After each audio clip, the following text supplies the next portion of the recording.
네, 이번 시간에는 KB증권 박수현 팀장님을 모시고 이야기해 보도록 하겠습니다. 예, 인도 이야기를 준비하셨다고요? 네, 인도 예. 시장에 대해서 제가 최근에 좀 커버를 시작했어요. 큰 그림은 알타시아라는 단어에 제가 좀 집중을 해서 전개를 하고 있습니다. 예. 이게 연초에 이코노미스트지에서 처음 발표한 이제 신조어 같은 개념인데요. 그러니까 얼터네이티브를 이제 줄여서 알트라고 해서 전환. 그러니까 범아시아 내에서 중국을 대항한 여러 각 국가들의 기능별로 그 특성을 살려서 중국을 대항한다. 그래서 알트 아시아. 그러니까 전환을 하는데 중국 아닌 다른 나라로 전환하는 이 전략을 미국 주도로 한다라는 게 이들의 이제 주장이었고, 이렇게 해서 가장 좀 특징적인 국가, 가장 큰 비중으로 중국의 생산기지나 소비시장 이런 거를 넘겨받을 국가로 인도가 좀 각광을 받을 거다, 이러한 내용이 있고요. 그 다음으로는 뭐 광물들 같은 거, 핵심 광물 공급하는 게 뭐 인도네시아 이런 국가도 있고, 베트남은 그 중간에 있지만 예. 생산기지도 가고 소비력도 좀 되고, 그쵸. 그다음에 광물들도 갖고 있고, 뭐 이런 것들의 여러 가지 합을 하면 지금 중국의 영향력이 G2잖아요. 너무 그쵸. 커졌기 네. 때문에 이 중국의 역할을 어떻게 보면 대체하기 위해서는 특정 하나의 국가로는 안 된다는 겁니다. 협공을 해야 되는 거예요. 조금 비겁할 수 있지만. 예전에 구찌 때 네. 톰 포드가 수석 크리에이티브 디렉터였었거든요. 네. 근데 불화가 나서 이 사람이 잘리고 나니까 한 사람 하던 일을 4명씩 나눠서 맡았대요. 어떻게 보면 중국이라는 게 워낙 크다 보니까 이제 그 역할을 나눠서 맡아야 되는 상황이 아닌가. 그리고 또 미국 입장에서는 이게 굉장히 좋은 장점이 하나 있죠. 예. 압도적인 2등을 안 만들 수 있습니다. 네, 지금 대부분이 이 G2로 올라오면 결국에는 미국이 누르는 이 과정을 구소련, 뭐 일본, 그다음에 중국까지 온 거잖아요. 이게 학습 효과에 의해서 미국도 이거는 우리에게 굉장히 큰 도전이 되는구나, 이러한 판단을 하는 것 같아요. 그래서 중국의 영향이 많이 커진 것도 맞고, 그래서 어떤 한 특정 국가의 모든 기술과 어떤 뭐 생산 기지와 소비와 이런 것들을 다 모아주지 않고, 기술 같은 경우에는 우리가 명확히 아는 것처럼 예. 한국과 일본, 이러한 선진국에 있는 선진국 반열에 있는 국가들이랑 같이 쉐어하는 이러한 좀 안정적인 길을 택하는 어떤 노선들을 계속 가지 않을까? 그러한 관점에서 네. 넥스트 차이나로 가장 주목해서 보셔야 되는 건 인도인 것 같다. 그러한 관점에서 인도 커버를 좀 시작했다고 보시면 좋을 것 같고, 네. 인도를 시작으로 베트남까지 같이 제가 커버를 해서 나중에 말씀드릴 것 같습니다. 오, 이런 말도 하더라고요. 아무리 지금 뭐 인도네시아나 인도를 이제 키우고 커진다 하더라도 중국을 대체할 수 있겠느냐라는 거. 이제 워낙 중국에서 한창 그때 세계화할 때 산업단지 하면은 그냥 말 한마디에 쫙 생기잖아요. 그리고 뭐 인력 필요하다 그러면 노동력 다 제공해주고, 이렇게 공장 짓고 산업하기 좋은 환경도 없었다. 근데 뭐 동남아시아라던가 인도는 또 다른 곳이라 그게 쉽지 않을 것이다, 이런 말도 있거든요. 어떻게 보세요? 이게 정치적인 거랑 나눠서 보기가 좀 어려운 문제인 것 같기는 네. 해요. 중국은 아시는 것처럼 중앙 집권화 되어 있는 국가이고요. 인도는 대표적으로 지방 분권화 되어 있는 네. 나라입니다. 그래서 모든 어떤 절차를 진행할 때 상당히 느리고 과연 될까에 대한 의구심이 좀 있기는 하죠.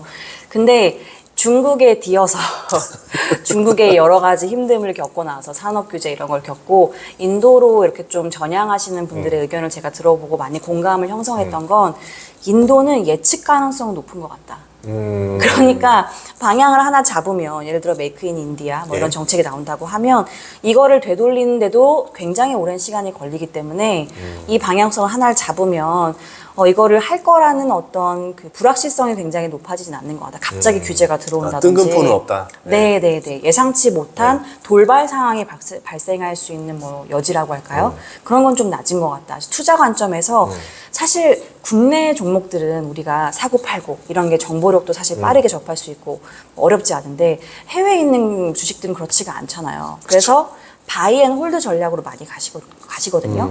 그러한 경우라고 이제 그 투자의 시계를 좀 길게 본다고 하면 인도 같은 시장이 조금 뭔가 마음이 놓이고 여기에 대한 공부를 좀 더 해봐야겠다, 이러한 의견들이 좀 많으시더라고요. 그러면 대체는 가능할 수 있다고 보시는 거네요. 저는 대체는 가능하다고 보지만 네. 단 굉장히 느릴 것이다. 네. 여기서 가속도가 날려면은 네. 두 가지 정도 변화는 필요할 것 같아요. 인도 안에서의 이 어떤 기류가 네. 정말 중국이 했던 것처럼 20년 전에 중국을 잘 생각해 보시면요. 와, 공산당이고 일당 독재고 할 수 있겠어? 의구심이 없이 않았습니다. 있었죠. 그때도 중국에 대한 불안감이 있었음에도 불구하고 물론 중국은 중앙 집권화 되어 있으니까 밀어붙이는 힘이 강하긴 하죠. 근데 인도 같은 경우에도 제가 보는 관점에서는 지금 FDI가 엄청 들어오고 있거든요. 중국과 인도의 최근에 가장 극명한 차이는 뭐냐면 하필 이 두 국가가 굉장히 유사한 시즌에 제조 부흥 정책을 동시에 냈습니다. 네, 중국은 중국 제조 2025를 냈고요. 인도는 메이크 인 인디아 정책을 냈어요. 그때부터 FDI가 갈리기 시작합니다. 중국은 떨어지고요. 인도는 굉장히 가속도를 받아서 올라가고 있어요. 그러니까 돈이 들어온다는 게 단순히 저는 그냥 머니플로우만 들어오는 게 아니고 FDI는 실제 이 안에서 실물 경제에 뭔가 기여를 하려는, 같이 쉐어하려는, 시너지를 내려는 기업들이 들어오는 거잖아요. 네. 생산 기지를 만들거나 이러면 고용 창출이 당연히 많이 늘어날 거고 외국 사람들이 들어오면서 저는 많은 변화들이 생길 것 같아요. 제가 최근에 읽었던 책인데 그 책에 보니까 어딜 가도 차이나타운은 있는데 인디아타운은 없더라. 맞아요. 네, 그러니까 제가 그 문구가 되게 와닿았거든요. 그러니까 중국 사람들은 배척하고 네. 본인들끼리 뭉치는 힘이 강하지만 네. 융합하는 힘이 좀 약하다. 근데 인도 사람들은 잘 적응한다는 거예요. 본인들이 똘똘 뭉치는 힘은 좀 약할 수 있지만 어쨌든 새로운 어떤 변화가 오고 외국계 자본들이 들어왔을 때 이거를 수용하고 본인들이 이걸 잘 풀어갈 수 있는 그러한 역량들은 좀 더 있지 않을까. 그리고 공통어가 또 여긴 영어가 있으니까 네. 사실은 영어 기반으로 소통을 할 수 있다는 게 되게 큰 이점이잖아요. 그죠. 네, 숙련공을 만들어낼 수 있는 시간이 굉장히 빨리 줄어들 수 있지 않을까. 중국보다도 이러한 가능성들을 좀 보고 대체가 가능하지 않을까에 대한 다만 이 지방 분권화의 문제는 해결을 하려면 사실 굉장히 오랜 시간이 필요할 것 같아서 그거야 네. 모디 총리가 해결해야죠. 그죠? 그렇죠. 그래서 모디 총리가 또 이제 네. 총선 이슈도 있고 해서 어떻게 될지 봐야겠지만 네, 그러한 난관들에도 불구하고 저는 대체를 가능할 것 같다. 이렇게 좀 보고 있습니다. 그럼 한 시간 한 10년 정도 봐야 될까요? 네, 그 정도는 필요하지 않을까 싶어요. 그러면 그 사이에 결국 대체하려면 아직까지 중국의 어떤 그 공장 생산력을 필요로 하는 거잖아요, 세계가. 그래서 뭐 당장부터 꺾일 것 같다 생각하지는 또 않고 있는데 중국 같은 경우 좀 너무 저렴하거든요. 이거 좀 어떻게 생각하세요? 맞아요. 절대 이제 밸류에이션 PER이라고 하죠. 이게 굉장히 낮기는 합니다. 그래서 과연 이 역사적 저점을 어떻게 바라볼 것인가. 근데 이게 어찌 보면 이게 아다르고 어다른 건데 싸다라는 건 싼 게 비지떡인가? 이렇게 볼 수도 있고요. 네. 아니면 싸니까 지금 이제 바닥이야. 이렇게 볼 수 있는 건데 저는 지금 거기 딱 중간에 있는 것 같아요. 왜냐하면 네, 중국이 지금 질서정연한 구조조정을 원하기 때문에 구조조정기에는 굉장히 강한 경기부양책을 하지 않습니다. 그렇기 때문에 지금은 중국이 금리를 소극적인 내린 이유도 여기에 있지 않을까. 네, 그렇게 좀 보고 있어서 지금은 중국이 왜 연초에 우리 리오프닝 기대에 막 글로벌 IB들이 성장률을 엄청나게 올리고 이러한 그림이 전 당분간은 좀 어려울 것 같다. 그리고 내년에는 제가 지난번에도 말씀드렸던 것 같은데 1월에 대만 대선이 있고요. 11월에 미국 대선이 있기 때문에 네, 미국이 중국을 가만 안 두지 않을 가능성이 있어 보입니다. 그래서 최근에도 대만이랑 좀 분쟁이 있었던 거 보셨는지 모르겠지만 망고 수입도 안 한다고 말했거든요. 제가 경제적 보복을 할 수 있을 것 같다라고 말씀을 드렸었는데 그러한 액션들이 이미 나오고 있어서 네, 당분간은 이 싼 밸류가 싸다라는 인식으로 들어오기보다는 조금 더 기다려야겠다라는 인식이 당분간은 좀 지속이 될 것 같습니다. 어떻게 보면은 그러니까 애매한 게 참 싼데, 그러니까 과거 세상 생각하면 지금 사는 게 맞는데, 하지만 뭐 말씀하신 대로 다들 망설이는 게 정책 때문에 그렇거든요. 이 정책이 지금 구조조정을 하는 뭐 목적이 뭐예요? 목적이 딱 하나를 점을 찍어서 이거예요 라고 설명을 드리긴 어렵긴 해요. 왜냐면 제가 시진핑 주석님과 통화를 할 수 있는 막역한 그렇죠. 사이가 아니기 때문에 알 수는 없지만 저는 주식도 사실 이 사이클 그리고 이 히스토리를 좀 공부하는 게 중요하다라고 생각을 하거든요. 그래서 중국도 정책적으로 어떠한 정책들을 펼쳐왔고 그거에 따른 중국 정부의 대응과 가이드라인이 어떻게 나왔는가를 좀 보는 편인데 이거는 당연히 시진핑 주석 들어와서의 경우를 보는 게 맞겠죠. 시진핑 주석 들어와서 우리가 가장 인상에 좀 최근에 남는 게 산업 규제, 그래서 플랫폼 규제, 규제를 하면서 뭐 반독점법, 데이터 안보법 하면서 여기에서 중요한 기능은 결국 데이터를 들고 있는 거잖아요. 예. 그래서 바이두, 알리바바, 텐센트 이들이 갖고 있는 데이터 센터를 국유화를 했죠. 그러면서 여기서 핵심인 데이터를 정부가 결국은 핵심을 쥐고 가야 된다라는 전략으로 접근을 했고요. 네. 그래서 이러한 부동산 디벨로퍼들도 굉장히 신기하게 지금 디폴트 나고 있는 거에 국유 기업은 없습니다. 디벨로퍼 중에 국유 기업도 있거든요. 네. 그러면은 왜 같은 정책의 액션을 취했는데 민영 기업들만 디폴트 이슈에서 시달리고 있지? 그리고 플랫폼 기업의 했던 행태들이 거기로 좀 넘어올 수 있는 거 아닌가라는 가능성을 좀 제가 연결고리를 잡았던 게 여기서는 데이터가 핵심인데요. 네. 결국 부동산 디벨로퍼의 핵심은 토지입니다. 네. 토지에 대한 분배, 그러니까 결국 공동부유의 큰 그림 안에서 부의 재분배를 하고 정부가 큰 정부로 지금 나아가겠다고 천명을 했는데 그러려면 내가 들고 있는 것이 많아야 여기서의 컨트롤을 행할 수 있는 실행력도 높아지는 거고요. 내가 원하는 방향으로 이 정교성도 높아지는 겁니다. 이 정교함을 저는 좀 원하고 있다는 생각이 들어서요. 장악력을 더 가져가려고 하는 거죠. 그러면 이제 우리도 사실 기업들이 문제가 생길 때 산업은행이 인수해 와서 네. 정상화시켜서 다시 정리하는 과정들을 하잖아요. 네. 그러니까 정리를 내가 원하는 방향으로 하기에도 국유기업을 일단 들고 가는 게 용이할 수 있다라는 겁니다.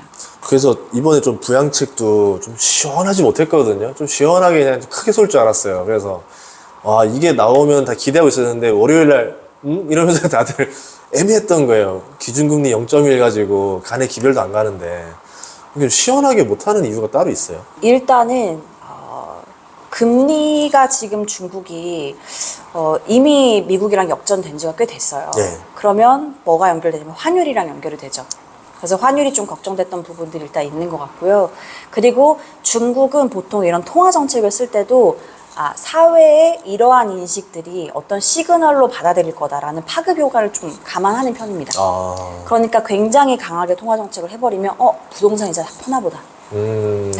왜냐하면 금리는 또 부동산이랑 직결되니까요. 네. 이러한 오해와 착각을 중국 정부는 일으키기 싫은 거죠. 그러니까 투기꾼들이 달라붙는 건 싫다는 얘기네요. 그래서 보수적으로 천천히 접근을 하고 있는 것 같습니다. 그러니까 저도 이제 이렇게 봤거든요. 제가 투기꾼이다 하면 0.1 가지고는 손이 안 움직이는 거예요. 이 정도면 안 돼 이러면서 더 기다려보자. 그리고 환율 상태가 지금 7.3 요 정도 나오잖아요. 네. 이 정도면 심각한 건가요 지금? 그렇죠. 원래 우리 그 포치라고 하죠. 예, 중국이 달러당 7yuan 7yuan, 이상이면은 중국 경계가 무슨 크라이시스가 온다 이러한 불안감들이 있었는데 그런 상황 지금 확인이 됐죠. 그렇지는 예. 않지만 저는 중국이 7.5 정도까지는 이제 또 사수를 하려고 하지 않을까 생각이 들긴 합니다. 하지만 예. 가능성도 좀 염두에 두셔야 될 것 같아요. 7.5를 터치할 수도 있다. 왜냐하면 제가 최근에 환율 보면서 가장 좀 주목해서 보는 건 역내 환율과 역외 환율의 괴리입니다. 최근에 이게 굉장히 많이 벌어지고 있어요. 네, 이거는 역내와 역외의 가장 큰 차이는 역외에서는 외국인들이 매매하는 수요가 가장 많이 반영되거든요. 근데 역외 유안화가 훨씬 평가 절하가 더 셉니다. 그러니까 유안화 약세가 이제 외국인들이 보는 그림에서는 이거 아닌데 중국의 지금 펀더멘털은 유안화는 이것보다 더 그러니까 높아야 되는 거죠. 예. 절대 레벨은 높고 예. 가치는 절하가 돼야 돼. 그러면은 뭔가 이 그림상에서 중국 정부가 개입하는 게 조금 워킹하지 않을 수 있다라는 시그널이 보이는 거죠. 그렇다고 하면 중국 정부가 공격적으로 또 다시 연결되면 통화 정책을 하기 부담스러울 수 있고 시장에 주는 시그널도 어그러질 수 있고 그런 관점에서는 환율은 천천히 절하된다. 라고 보는 게 다만 7.5 정도는 지키려고 할 것 같다. 이 그림이 지금은 연말까지 조금 합리적인 선택이지 않을까 싶어요. 이게 아시아 국가에서 환율이 옆에 나라가 하나가 좀 문제가 생기면 아시아 전체적으로 위기가 오고 막 그랬잖아요. 우리 사실 IMF 때도 그랬고 그러면서 이게 좀 안 건드리는 게 좋을 것 같고 실제로 지금 우리나라 환율도 굉장히 높잖아요. 영향이 있는 거죠 이게. 그렇죠. 아무래도 대중 수출 비중이 많이 낮아졌다고 해도 우리나라는 중국이랑 아직까지 이 연관성이 있는 국가이기 때문에 지금은 중국이 이렇게 된다고 하면 우리나라 환율도 덩달아서 좀 영향을 받을 수밖에 없는 상황인 것 같기는 해요. 그럼 결국 우리나라 환율도 좀 떨어지고 안정화되려면은 결국은 중국 환율이 좀 안정화돼야 되는 거고, 네. 중국 문제가 어느 정도 좀 가라앉아야 대한민국 코스피도 어느 정도 좀 올 수 있는 거고, 네. 또 더 걱정은 그거거든요. 미국채거든요. 네. 이제 미국채 10년물 금리가 4.3을 넘었어요. 오늘 네. 말하는 기준으로 해서. 네. 그게 이제 뭐 한간에 나오는 말이 중국에서 가지고 있는 미국채를 던져서 채권 가격이 밑으로 내려가고, 미국 정부도 이제 재정 적자 때문에 채권 발행을 하니까 발행은 늘어나고 사주는 힘이 약해지다 보니까 금리가 오르고 있다. 이것 때문에 또 다시 미국에 있는 기술주라든가 이런 또 기업들이 또 리스크가 올 수도 있다. 이게 다 맞물리고 있는 상황이거든요. 좀 그 연관들이 좀 있다 볼 수 있나요? 중국은 환을 네. 방어하려면 말씀 주신 외환 보유고를 사용해야 됩니다. 네. 그 안에 미국 국채 비중이 높기 때문에 이거를 매도하면서 위안화 환율의 절하를 방어하는 건데요. 그 그림이 7.5를 사수한다고 하면 사실은 나타날 가능성은 있죠. 그렇기 때문에 말씀 주신 그 연결고리가 정확하게 하나하나 매칭된다고 보기는 어렵지만 이게 어느 정도의 파급 효과를 서로 줄 수는 있을 것 같긴 합니다. 그러니까 아니, 이게 좀 어떻게 보면 환율이 올라갔으니까 수출 기업한테 유리해진 거잖아요. 네. 근데 지금 이런 규제라든가 이런 거만 좀 없었다면은 네, 수출 기업들이 돈을 많이 벌 수 있을 거고, 그럼요. 그러면서 다시 또 돈이 또 들어오고 투자가 들어오면서 환율은 또 더 떨어지고, 그러면서 미국채도 다시 낮아지고 서로 이제 좀 안정화가 될 것 같은데, 오히려 지금 이 키플레이어가 중국이 돼 버렸어요. 지금 세계 경제에. 그런데 이게 결국은 좀 뭐랄까 중국의 이 목을 조르고 있는 게 미국이기 때문에 네. 수출을 제약하는 것도 IRA 법안 같이 음. 네, 이러한 제약을 주면서 중국의 수출이 어려워지게 만들고 있는 거라 지금 당장 미국의 경우도 본인들이 좀 힘들더라도 감내해서 헤이 알탓이야. 그림을 놓칠 수는 없다. 중국의 압박을 한시라도 강화해야지 더 여기서 느슨하게 갈 수 없다라고 네, 대립하는 상황인 것 같아요. 그러니까 지금 큰 흐름들을 봤을 때 지금 상황에서는 좀 뭔가 해결될 기미들이 그렇게 보이진 않는다. 이렇게 네. 정리할 수 있겠네요. 네, 다들 공급망 비평 과정에 있다 보니 네, 이게 참 쉽지 않은 것 같습니다. 근데 그런 와중에도 또 말씀해 주신 것 중에서 지금 뭐 은행들이라든가 금융권의 불안 요소들은 그렇게 보이진 않는다. 그러면 아직은 조금 더 중국도 견딜 힘은 있다. 이렇게 볼 수 있겠네요. 네, 이게 여러 가지 앵글에서 볼 수 있는데요. 첫 번째로는 우리나라 IMF는 결국 이 달러 기반으로 된 채무가 많아서 이것 때문에 문제가 생긴 거잖아요. 네. 근데 중국 같은 경우에는 놀랍게도 우리나라보다도 GDP 대비해서 외화 채무 비중이 낮습니다. 그것도 20%포인트 정도. 그러니까 중국은 사실 높아봤자 뭐 14%이 정도밖에 안 되는데요.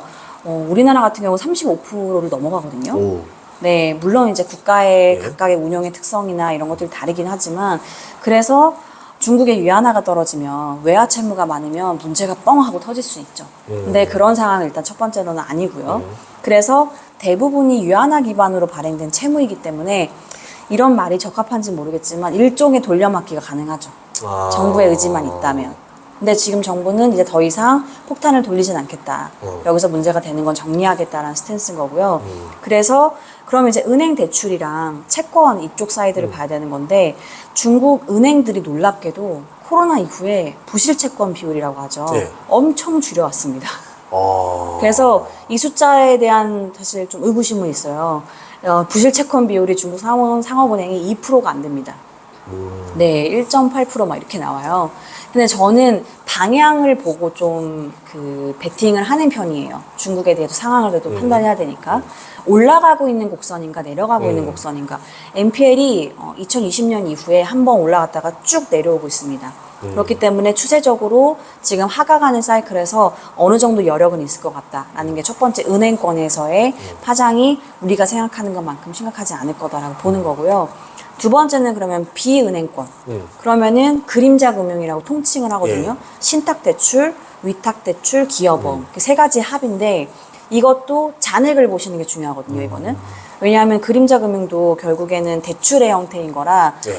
신규 발행하는 게 있고 상환하는 게 있잖아요. 네. 그래서 잔액이 얼만큼 있는가가 중요한데 잔액이 18년 이후에 쭉 떨어져서요.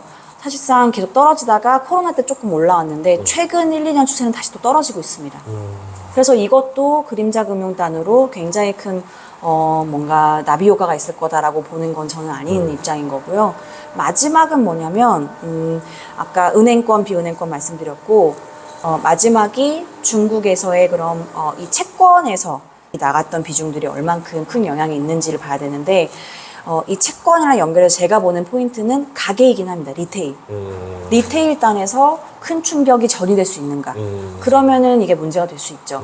왜냐하면 중국의 상업은행들이 구조화 상품으로 해서 굉장히 많이 팔았던 게 WMP라고 있습니다. 네, 이거를 이재 상품이라고도 하는데요. 네. 이게 어떤 성격이냐면 구조화 금융이에요. 그러니까 이 PF 같은 것들을 구조화해서 이거를 셀다운 형식으로 조각조각 만들어가지고 이거의 수익률을 좀 높게 제시합니다. 왜냐하면 부동산에 투자하는 거라 사실 불안한 요소들이 많이 들어가잖아요. 네. 그래서 수익률을 높게는 10% 이상 제시한 적도 있습니다. 오우. 그래서 구조화 금융을 예. 은행이니까 또 안전하게 느껴지잖아요. 리테일한테 개인들한테 많이 팔았습니다. 옛날 저 미국 그거랑 비슷한 거 아니에요, 그러면? 근데 그거는 예.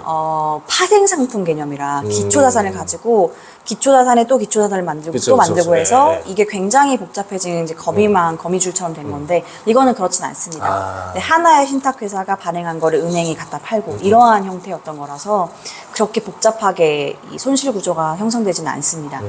그런데 이게 절대적인 규모는 좀 크긴 해요. 그래서 제가 보는 좀 구멍 중에 하나는 이거긴 해요. 절대적인 규모가 25조 유안이니까 원화로 4,000조가 되죠. 네. 우리나라 규모에서 그 정도면 어마어마한 거고. 네. 예, 그렇죠, 그렇죠. 근데 중국의 금융시장 사이즈로 보면 네. 사실 이것도 작진 않지만 네. 상대적으로는 그래서 이게 얼만큼 추세적으로 올라갔는가 내려갔는가가 또 저도 좀 이건 중요한 포인트인데 이것도 추세적으로 떨어지고 있습니다. 왜냐하면 지금 제가 말씀드린 이 상품의 수익률이 1%대로 떨어졌거든요. 원래는 10%대였다가 중국 정부가 17년, 18년도 때 엄청난 규제를 합니다. WMP에 대해서. 상품 구성하는 제한을 이만큼 만들어놨어요.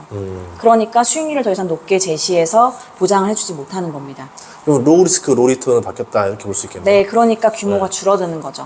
사람들은 이제 하이 리스크, 하이 리턴에 좀 뭐랄까요, 편향되어 있던 분들이 여기 투자했다가 지금은 좀 바뀌고 있다 보니까 그래서 추세적으로 규모가 줄고 있다. 그래서 저는 금융권으로 대규모 전이되지는 않을 것 같다. 이렇게 좀 보고 있습니다. 어떻게 보면 약간 좀 이런 느낌이었어요. 집 보면 청소를 좀 하고 있다. 버릴 거 다 내다 버리고 이제 비우고 나면 바로 다음에 하는 게 또 뭐 사서 다시 채워넣잖아요. 우리나라도 98년에 유행했던 단어가 구조조정이었었고 99년에 이제 뭐 IT 붐이 다시 불면서 벤처기업이라는 게 등장해가지고 육성한다고 돈을 엄청 풀었었거든요. 그런 것처럼 이게 어느 정도 좀 정리되고 환율이 좀 안정되고 좀 세계 경제가 좀 회복기로 돌아갈 타이밍쯤에 대규모 부양책이 나올 가능성도 염두에 볼 수 있을까요? 네, 저는 가능성을 보는데요. 그게 짧은 시일 내일 것인가. 지금은 아니겠죠. 그렇죠? 네, 아니면 네. 최소한 1, 2년 정도의 텀을 두셔야 되냐에선 저는 좀 후자의 경우일 것 같긴 합니다.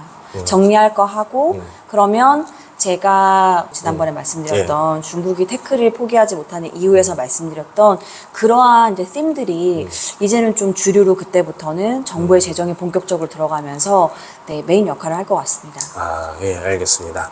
그래서 좀 중국 문제에 대해서도 사람들이 또 고민 많은데 또 전문적인 이야기를 해주셔서 감사합니다. 네. 우리 2부에서는요, 인도에 대한 이야기를 해볼 테니까요. 구독과 좋아요, 알림 설정 부탁드리겠습니다. 고맙습니다.